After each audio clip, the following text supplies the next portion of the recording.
হে মানুষ, পুনরুত্থান সম্বন্ধে যদি তোমরা সন্দিগ্ধ হও, তবে চিন্তা করো, আমি তোমাদের মাটি হতে সৃষ্টি করেছি, তারপর শুক্র হতে, তারপর রক্তপিণ্ড হতে, তারপর পুনরাকৃতি বিশিষ্ট অথবা অসম্পূর্ণাকৃতি বিশিষ্ট মাংসপিণ্ড হতে।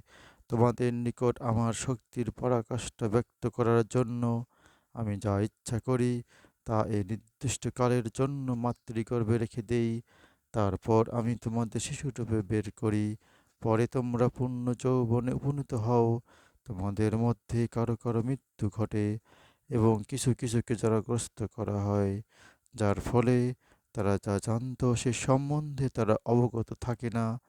তুমি ভূমিকে দেখো শুষ্ক, অতঃপর ওতে আমি বাড়ি বর্ষণ করলে তা সজীব হয় এবং উদ্গত করে সর্বপ্রকার নয়নাভিরাম উদ্ভিদ